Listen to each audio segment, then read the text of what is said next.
Consumers, we can vote with our dollars and support regenerative producers.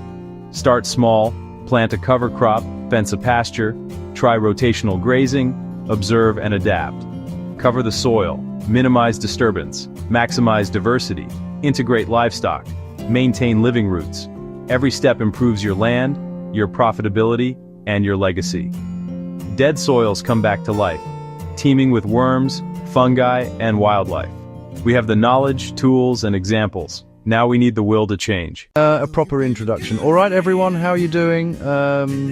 Let's have a little chat about something really, really important. It's all about food, my favorite subject, as you know. But we're not just talking about whipping up a lovely bit of grub in 30 minutes. We're talking about something bigger. We're talking about making sure everyone, and I mean everyone, your nan down the road, a kid on the other side of the world, has enough good, proper food to eat. It sounds simple, doesn't it? But blimey, it's a massive puzzle we've got to solve together. So, let's get stuck in and figure this out. Think about your dinner last night. Was it tasty? Did you have enough? Now, imagine going to bed with a rumbling tummy. Not because you're on a diet, but because there was simply nothing in the cupboards. That's the reality for millions of people. And honestly, it's just not right. We live on a planet that grows more than enough food to feed every single person. So the problem isn't about not having enough food. The problem is about how we share it. It's about fairness, or the lack of it. This isn't just about charity, it's about building a better, stronger world for our kids. Over the next few pages, we're going to break it all down. No confusing jargon, no complicated stuff. We'll look at what this idea of fair food for all really means, the hard facts, the places where things are going wrong, the reasons behind it all. It can be a bit of a tough topic, I won't lie, but it's one we need to face head on. Because once we understand the problem, we can start finding the solutions. And trust me, there are solutions, and they are simpler than you might think. So grab a cuppa, get comfy, and let's talk. This isn't about making you feel guilty about that extra slice of cake you had. This is about opening our eyes and our hearts. It's about understanding that the food on our plates is connected to the health of our communities, the happiness of people everywhere. It's about igniting a little spark in all of us to make a change, one small, brilliant step at a time. It's a food revolution, and everyone's invited to the party. Let's do this. So, what's all this chatter about equitable food distribution? Let's strip it back. It sounds a bit posh, but all it really means is making sure everyone has a fair chance to get the good food they need to be healthy and happy. It's not about giving everyone the exact same plate of food. Your mate Bob might love a curry while you fancy a lovely pasta. It's about making sure both of you can get fresh, nutritious ingredients, no matter your money or where you live. It's about fairness, simple as that. Imagine a massive, beautiful apple tree, absolutely loaded with juicy red apples. Now, equal distribution would be trying to give every single person 5 apples. But what if one person is a tiny baby who only needs 1, and another is feeding a family of 6 and needs 20? Equitable means looking at what people actually need. The family gets the 20 apples for a gorgeous crumble. The baby gets the 1 they can manage. Everyone gets what they need to thrive. Right, let's get real. This isn't far off. It's on our doorstep and worldwide. Let's talk about food deserts. It's easier to buy a lottery ticket than a fresh lemon. You might travel miles past fast food and snack shops just to find decent fruit and veg. For families with little kids, for older people, that's a massive challenge. It's not fair, is it? Farmers grow global staples, yet get a tiny fraction of the final price. After everyone else takes a cut, they're left struggling to feed their own families. That's bonkers. About 1/3 of food produced is lost or wasted. 1/3 perfectly edible food gets tossed. Supermarkets, restaurants, even our homes, all that energy, water, hard work, into the bin while millions go hungry. A tragedy and a scandal. Nearly 800 million people went to bed hungry last year, more than 10 times the UK's population. At the same time, Obesity soars, too much of the wrong food in some places, not enough of the right food in others. The system's out of whack. So why does this happen?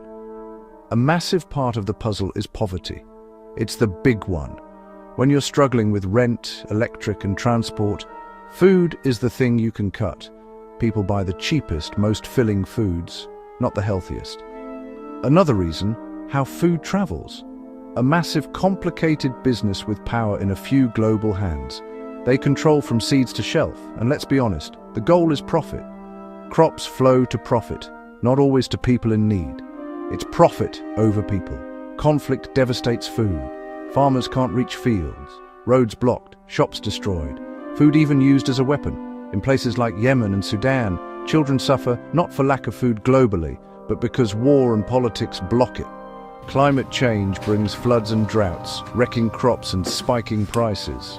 Those who contributed least are hit hardest. A cruel irony. It's broken, and we need to fix it. The current system? A bit of a mess. It's a long chain. At every step, someone needs a margin. Food travels thousands of miles. Farmers get less, we pay more. Perfection standards fuel waste. Wonky but delicious produce gets rejected. Perfectly edible, delicious, nutritious, chucked for looks. We value how food looks, not how it nourishes. Food just appears, so we undervalue it and waste it. When you've watered, watched and harvested your own, you'd never throw it away. Rebuild connection to food and farmers. We rely on a few crops. A disease or bad harvest can shake global supply and prices. We used to eat more varieties, better for our health and the planet. We've prized efficiency over resilience, a gamble we can't afford to lose. Now, the good stuff. Why does this matter? Health. Food is the biggest factor in keeping our bodies working. Access to fresh, nutritious food makes people healthier. It's that simple. More energy, kids do better in school. Less diet-related disease, type 2, diabetes, heart problems, some cancers. Hunger breeds stress and anxiety. It's hard to focus on work, kids, community. A well-fed community is happier, more stable, more productive. Poor diet strains healthcare. We spend billions treating preventable illness. Investing in access saves money. In a world of plenty, no one should go hungry. Ensuring access is a measure of our compassion. Food ties us to the farmer and to the land. Building a fair system builds a kinder, more connected world for our kids and grandkids. It's simply the right thing to do. Right, enough problems. Let's talk solutions we can start in our own communities. We don't have to wait for the big bosses. We can start here. Find unused land in parks, behind schools, vacant lots, and grow fruit and veg together.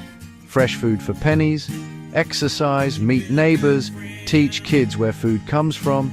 Win, win, win. Support food banks with donations or time. Community fridges share surplus, no questions asked. Stop good food going in the bin, get it to people who need it. Build trust and kindness. Support local producers. Fresher, tastier food, money straight to growers, not middlemen. Pick imperfect produce. Every pound you spend is a vote for the food system you want. Start simple classes in community centres and schools.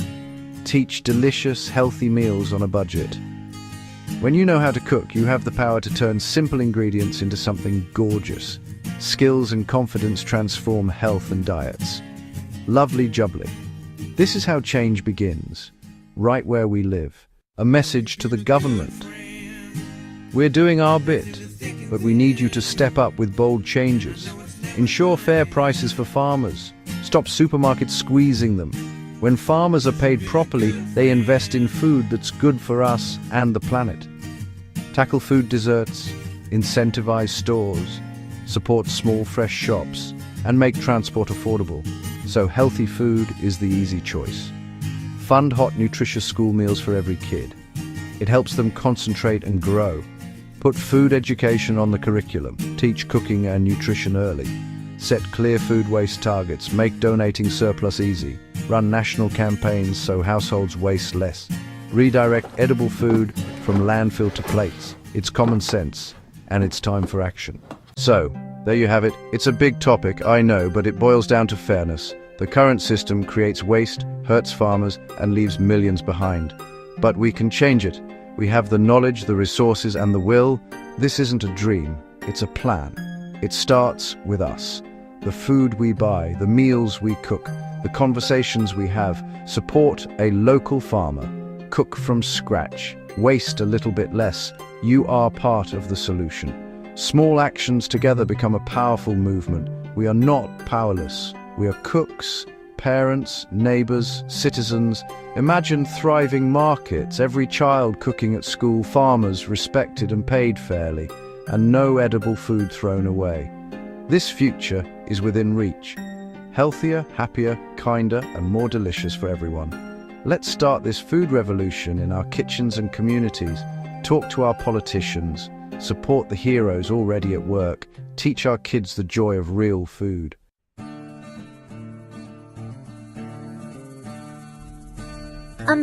Hello, I'm Rania, and I dream of a world where everyone has enough to eat, you know? But it's not easy. My little farm, it's struggling. Then I heard about something called the Peaceism ecosystem. It's like magic. Suddenly, my crops started dancing with life. Smart little creatures appeared, helping me tend the fields. My farm connected with others around the world. Now we're not just growing food, we're growing peace. From my small plot to the whole wide world, we're building a sustainable future together. This is our story, the story of peaceism.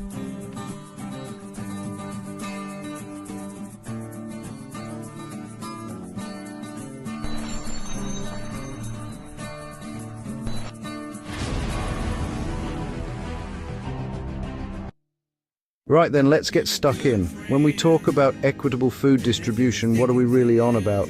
It sounds a bit posh, a bit complicated, but it's actually dead simple.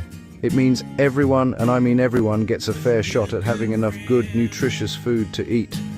Every single day. It doesn't matter if you live in a massive city or a tiny village. It doesn't matter if you're rich or poor. It means your postcode or your bank balance shouldn't decide whether you get to eat a proper, lovely meal. It's about fairness. Simple as that.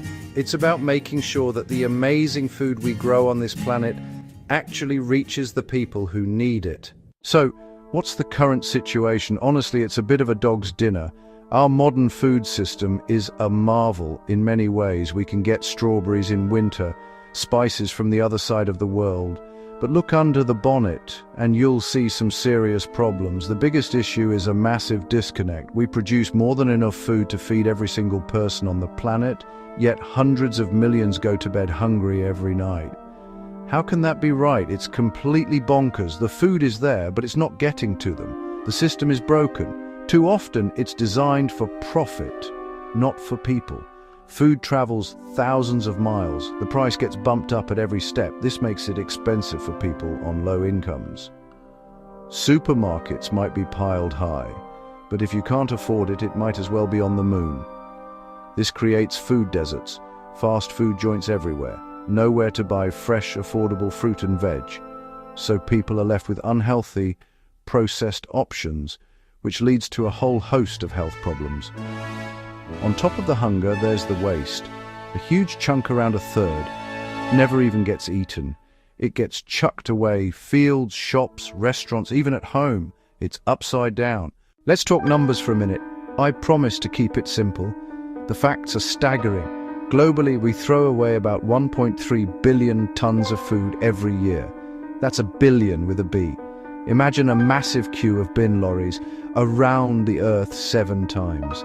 All of that is food that could have been eaten enough to feed around 2 billion people, while over 800 million don't have enough to eat. The maths doesn't add up. It's a moral and logistical catastrophe. Waste happens everywhere, from the farm, from wholesale and shops, to your fridge. Farmers grow more than they can sell, or weather hits. But a lot is cosmetic wonky carrots, blemished tomatoes, perfectly edible, rejected for not looking pretty. Shops overstock to look abundant. Unsold gets binned. Restaurants guess demand. Leftovers go. At home we overbuy, store badly, misread dates, and chuck leftovers. Millions of small wastes add up to a mountain. We use precious land, water, and energy to grow, then more to transport and refrigerate only to throw a massive chunk away, while a mother somewhere struggles to feed her child. Heartbreaking. The gap between the haves and the have-nots is never clearer than what's on their plates. For wealthier people, food is about choice, abundance, pleasure, 20 kinds of bread, exotic fruits, organic, gluten-free, vegan, plates piled high, sometimes more than we can eat. We worry about calories and carbs. Too many choices can be the problem. For people living in poverty, food is not about choice, it's about survival. Enough calories to get through the day, fresh fruit, lean protein.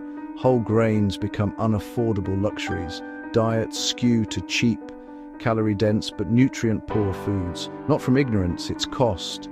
Cruel paradox, in the same city, some face obesity and type 2 diabetes, others face malnutrition, and you can be overweight and malnourished at the same time. Poor diets from birth affect development, concentration, health, trapping families in poverty. Food shapes your health, opportunities, and future. The rich plate versus poor plate is a major injustice we must fix. Right, enough of the doom and gloom. We know it's a mess, so what's the solution? What does a fairer food future look like? We value food properly and waste as little as possible. Imagine supermarkets with perfectly imperfect sections. Wonky veg sold at a discount. Near sell-by food is routed via simple apps to charities, soup kitchens, food banks, getting to people who need it. Stronger links between farmers and eaters. Food travels less, local networks grow. Support small-scale farmers, diversify crops, sell directly to communities, farmers markets, CSA shares, local shops. Fairer prices for farmers, fresher, more nutritious food for us. Education is massive. Teach where food comes from, how to grow it, and how to cook simple, healthy meals. Every school, a garden and a teaching kitchen. Kids connect to food and waste less. A fair system makes healthy food easy and affordable.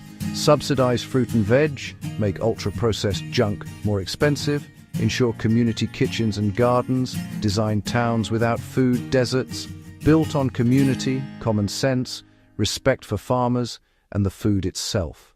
So, you're fired up? Right. What can I actually do? It can feel massive, but small actions add up. Start at home. Stop wasting food. Plan meals. Write a list. Buy only what you need. Get friendly with your freezer. It's your best mate. Half a loaf, whiz breadcrumbs, freeze. Soft bananas, banana bread. Be curious. Buy local when you can.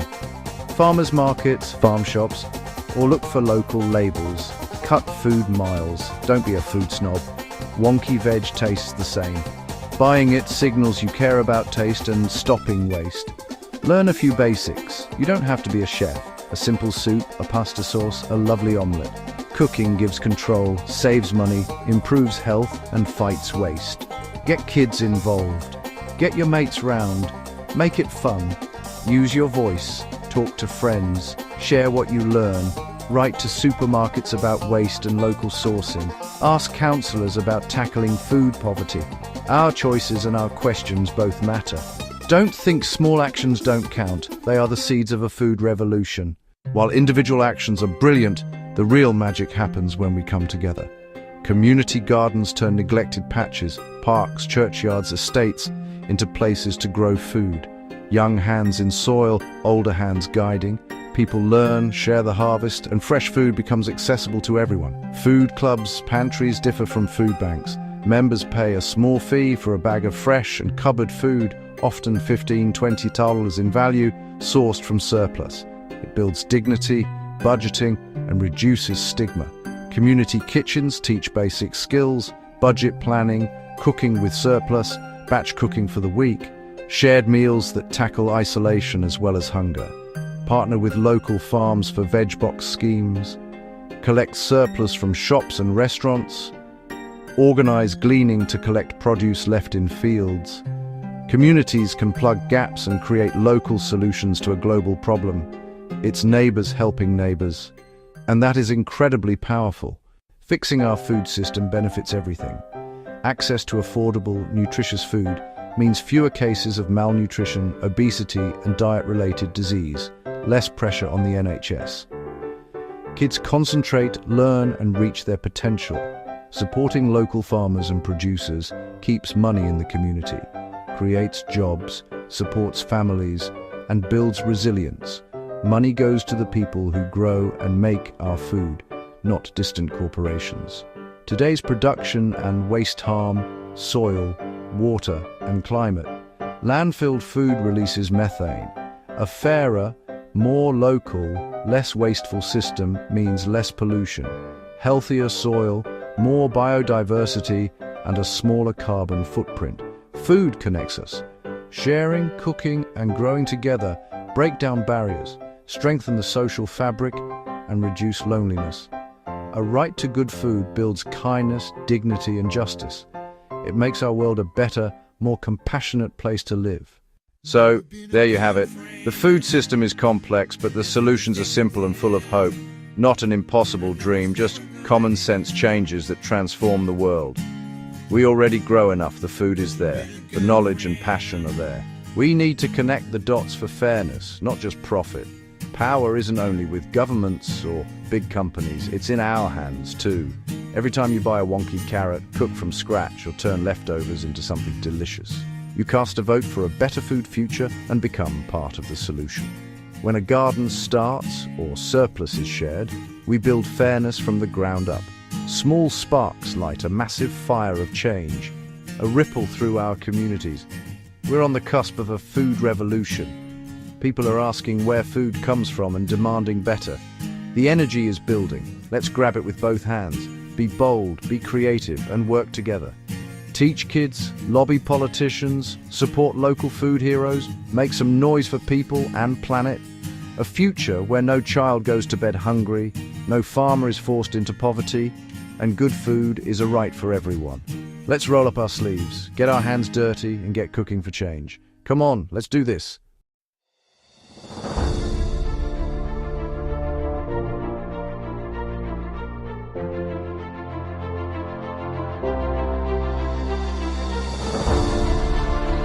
Welcome to the Food Security and Sovereignty Expo Hall, part of the World Peace Products and Services Expo and Conference. I am delighted to guide you through this immersive experience where innovation, technology, and sustainability come together to address one of humanity's most pressing challenges: how to feed the world fairly and responsibly. Food is more than just nourishment. It is the foundation of peace, health, and resilience. When communities have secure access to healthy food, they thrive. When they do not, conflict, inequality, and suffering emerge. That is why food security and sovereignty stand at the heart of the Peaceism ecosystem. Today, we will explore three powerful dimensions: regenerative agriculture, farming practices that restore soil, water, and biodiversity while creating meaningful livelihoods; smart farming technology, digital tools like drones, sensors, and data platforms that make agriculture more efficient, climate-friendly, and resilient; equitable food distribution, systems that ensure fairness, giving small farmers access to markets and making nutritious food available to all, not just the privileged few. Welcome to Booth 1, Regenerative Agriculture. This is where we look at how farming can not only feed people, but also heal the earth. Traditional agriculture, especially industrial monocropping, has taken a heavy toll on our planet. Soil erosion, water depletion, and loss of biodiversity are just some of the consequences. But regenerative agriculture is different. It's based on the idea that farms can function like living ecosystems, restoring balance, capturing carbon, and creating livelihoods that last for generations. Let's look at some of the key practices that make regenerative farming so powerful. First, cover cropping and composting. Instead of leaving fields bare after harvest, farmers plant cover crops, plants like legumes, clover, or rye, that enrich the soil naturally. These plants add organic matter, fix nitrogen, and prevent erosion. When combined with composting, farmers recycle waste back into the soil, turning farms into self-renewing systems. The result? Healthier soil, less dependence on synthetic fertilizers, and greater resilience to droughts and floods. Second, agroforestry. This approach integrates trees into farming systems. Imagine rows of fruit or nut trees planted alongside food crops or pasture land. The trees provide shade, improve soil moisture, capture carbon, and create habitats for birds and pollinators. Farmers gain multiple income streams, from timber, fruits, or nuts, while reducing risk and improving sustainability. Agroforestry brings back diversity to landscapes that industrial farming made uniform. Third, circular farming systems. This means designing farms where every output becomes an input. Animal manure fertilizes crops. Crop residues feed animals. Water is recycled. Nothing is wasted. These closed-loop systems mimic nature itself, where every part plays a role in sustaining the whole. Circular farming reduces costs, lowers emissions, and builds resilience against climate shocks. To see how this works in practice, let's explore a real-world example. For decades, cocoa farming was linked to deforestation and soil degradation. But in recent years, Brazilian farmers adopting regenerative methods have turned this around. They began integrating cocoa trees into agroforestry systems alongside native species. This restored local biodiversity, improved soil fertility, and revived wildlife habitats.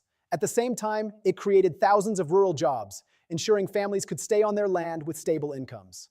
These farms didn't just produce cocoa beans, they rebuilt communities, ecosystems, and hope. And this is not limited to Brazil. Similar regenerative models are now thriving in Africa, Asia, and North America. Farmers are proving that with the right practices, agriculture can become a solution to climate change rather than a cause. Now imagine this at scale. Millions of farmers worldwide adopting regenerative practices, supported by technology, policy, and consumer demand. We could capture billions of tons of carbon from the atmosphere, restore degraded lands, and create jobs in the process. Regenerative agriculture is more than a farming method. It's a philosophy. It asks us to see the land not as a resource to exploit, but as a partner to nurture. By working with nature instead of against it, we create abundance that is shared fairly, sustainably, and peacefully. If regenerative agriculture is about healing the land, then smart farming is about harnessing the power of technology to make farming more precise, efficient, and sustainable. It's about growing more food with fewer resources, and doing so in a way that reduces waste and protects the planet. Let's explore the innovations driving this revolution. First, AI-powered drones. Imagine drones flying over fields, scanning every plant in real time.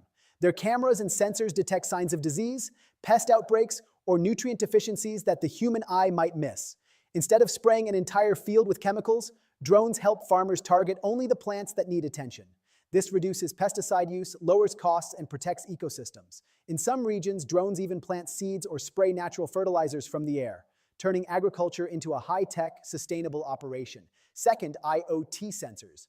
IoT, or the Internet of Things, is transforming farms into data-driven ecosystems. Small, affordable sensors placed in soil and irrigation systems monitor moisture, temperature, and nutrient levels 24/7.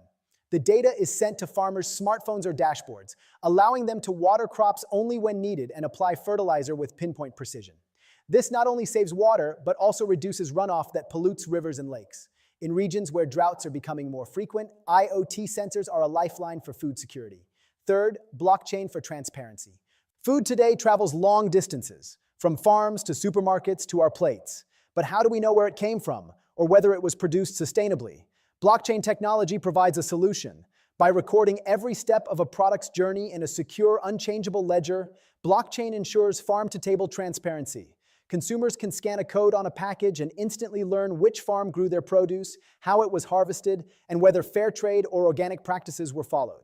This builds trust, empowers ethical choices, and rewards farmers who do things right. Now let's take a closer look at a real-world success story. Case study, the Netherlands. The Netherlands is one of the world's smallest countries by land, yet it has become the second largest exporter of food, right behind the United States. How? By embracing smart farming technologies. Dutch vertical farms powered by AI grow vegetables under controlled indoor conditions, stacked in layers that rise like skyscrapers. These systems use LED lighting, climate controls, and hydroponics to produce food year-round, regardless of weather. The results are astonishing. 10 times more yield per square meter, using 90% less water than traditional farming. And because the farms are often located near cities, transportation emissions are also drastically reduced. This isn't science fiction. It's happening right now. From AI algorithms predicting crop yields, to robots harvesting lettuce, to satellites monitoring global food supplies, smart farming is rewriting the future of agriculture. The benefits are clear. More food to feed a growing population. Less waste of water, fertilizer, and energy. Greater resilience against climate change, supply chain disruptions, and global shocks. But beyond efficiency, smart farming also represents fairness. By giving farmers access to real-time data and tools, it levels the playing field between large-scale agribusinesses and smallholder farmers. With the right technology, even a small family farm can optimize its output, increase income, and join global supply chains. When combined with regenerative practices we saw at Booth 1, smart farming technology becomes a powerful force, restoring ecosystems while scaling food production. Together, these approaches bring us closer to a future where no one goes hungry and farming becomes a driver of peace, prosperity, and sustainability. When we talk about food security, the challenge isn't always producing enough food. In fact, the world already produces more than enough to feed every person on the planet. The real problem is fairness in access, ensuring that food gets to the people who need it at the right time and at a fair price. Every year, nearly 1/3 of all food produced globally is wasted. At the same time, hundreds of millions of people go hungry. This mismatch isn't a question of scarcity. It's about broken systems of distribution.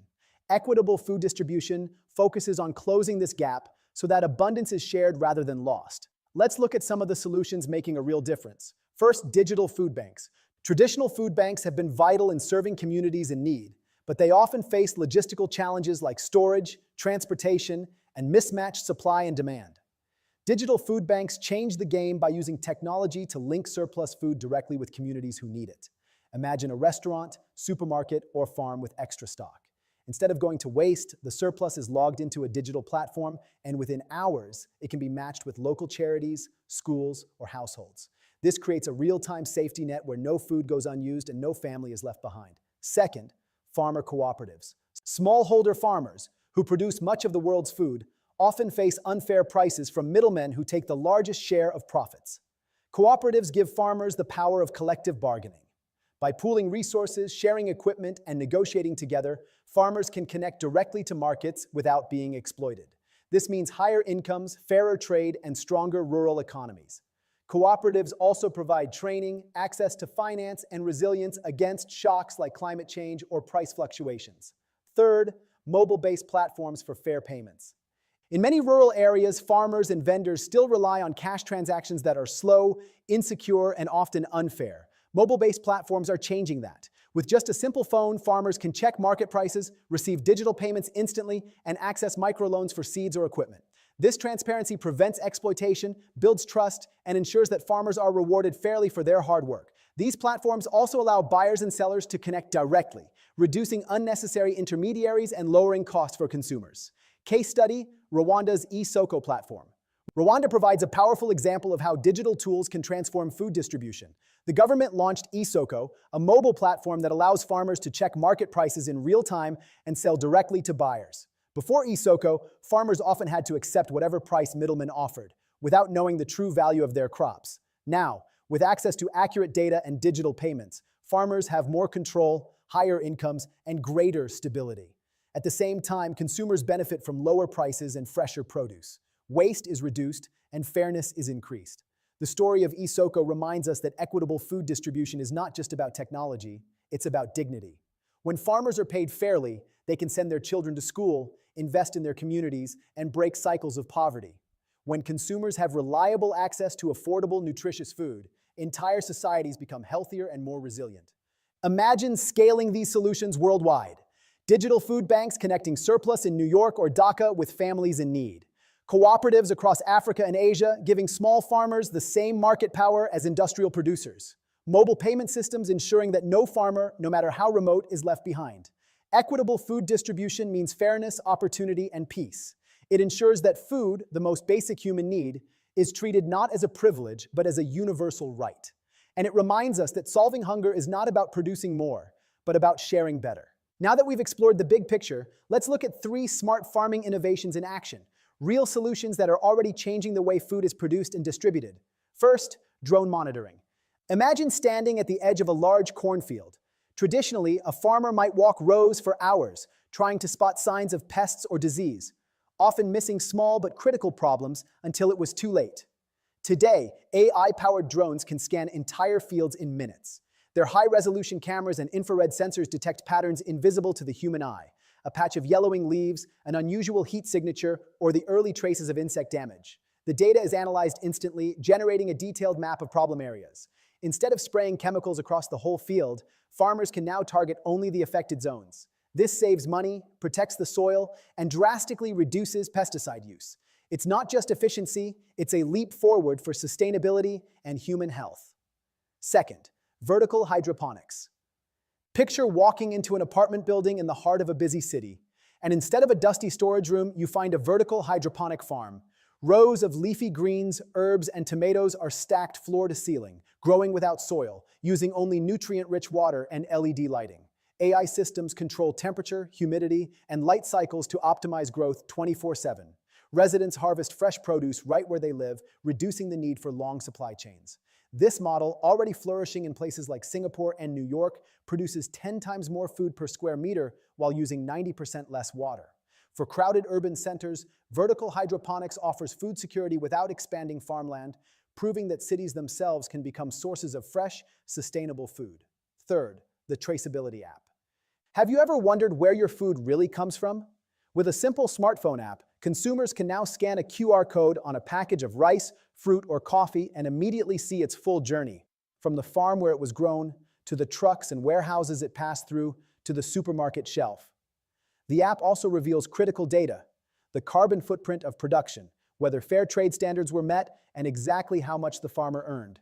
This transparency empowers consumers to make ethical choices while rewarding farmers who adopt sustainable practices. It turns every purchase into a vote for a fairer and greener food system. Together, these three demos, drone monitoring, vertical hydroponics, and traceability apps, show us something powerful. They prove that sustainable food systems are not dreams for the distant future. They are working today. Farmers are using them. Cities are adopting them. Consumers are benefiting from them. The challenge now is scale. How do we bring these tools to every community, every farm, and every table? That is the work of innovation, collaboration, and policy. But the path is clear. With technology as our ally, we can grow smarter, waste less, and share more fairly. Smart farming is not just about feeding more people. It's about creating systems that are transparent, just, and resilient. These demos remind us that when we combine innovation with intention, we don't just build better farms, we build a better world. Now let's shift gears and enter networking mode. One of the most exciting features of this expo is the AI-powered matchmaking system. Instead of wandering through a crowded conference hall hoping to meet the right people, here the AI does the work for you, analyzing profiles, interests, and goals to connect you with the people who matter most. Here's how it works. First, investors are matched with startups. If you're an investor, the system identifies early-stage companies in sustainable agriculture, food technology, or supply chain solutions that align with your focus. You'll see not just a company name, but also key metrics, their stage of development, funding needs, and potential impact. This way, instead of sifting through dozens of random pitches, you're instantly connected with founders who are relevant to your portfolio and values. For startups, this means access to funding opportunities that would otherwise take months of introductions to secure. Second, farmers and policymakers are matched with regional innovators. Farmers may be searching for new irrigation systems, drought-resistant seeds, or low-cost distribution tools. Policymakers may be looking for proven models to scale within their regions. The matchmaking engine scans these needs and connects them directly to innovators offering the right solutions. For example, a farmer in Kenya might be paired with a startup from India specializing in solar-powered cold storage. A policymaker in Latin America could be connected with a cooperative model from Africa that has already transformed rural livelihoods. This matchmaking isn't just networking. It's about practical knowledge transfer that saves time and accelerates impact. Third, NGOs are matched with food distribution projects. Nonprofits often struggle to find credible partners on the ground, while grassroots projects need visibility and support. The AI system bridges this gap. NGOs focused on hunger relief, nutrition, or climate action are connected with food banks, cooperatives, or tech-enabled platforms that align with their mission. This ensures that resources, funding, and expertise are directed to initiatives with proven community value. For grassroots projects, it's a chance to scale beyond local boundaries and gain global allies. Now here's where you come in. Take a moment to check your matchmaking chat panel. Inside, you'll see a list of suggested partners. Not randomly chosen, but carefully curated by the AI based on your profile, preferences, and goals. Maybe you're an investor matched with a regenerative farming startup that's already piloting in 2 countries. Maybe you're a farmer linked to a policy team that can unlock subsidies for your sustainable practices. Maybe you're an NGO leader now connected to a blockchain platform ensuring food traceability in rural markets. This is your opportunity. Introduce yourself. Share what you're working on. Ask questions. Explore possibilities. Remember, collaboration is at the heart of the Peaceism ecosystem. No single organization can solve food security, climate resilience, or equitable distribution alone. But together, through smart matchmaking, we can accelerate solutions and create partnerships that last far beyond today's event. So go ahead, open your chat, see who you're connected with, and take the first step toward collaboration. Your next partner, funder, or ally may be just one message away. Thank you for joining us in the Food Security and Sovereignty Expo Hall, part of the World Peace Products and Services Expo and Conference. Over the past session, we've explored how farming, technology, and fairness can come together to nourish people and heal our planet. We began with regenerative agriculture, where farmers are not just producing food, but restoring ecosystems and creating resilient livelihoods. We then saw the rise of smart farming technologies, from AI-powered drones to vertical hydroponics, proving that innovation can help us grow more food while using fewer resources. And finally, we explored equitable food distribution systems, where digital food banks, farmer cooperatives, and mobile payment platforms ensure that food and opportunity reach those who need it most. Together, these approaches paint a powerful picture, a world where food is not just abundant but accessible. A world where farmers are fairly rewarded, where cities become sources of fresh produce, and where no family has to go hungry while food goes to waste. But this is just the beginning.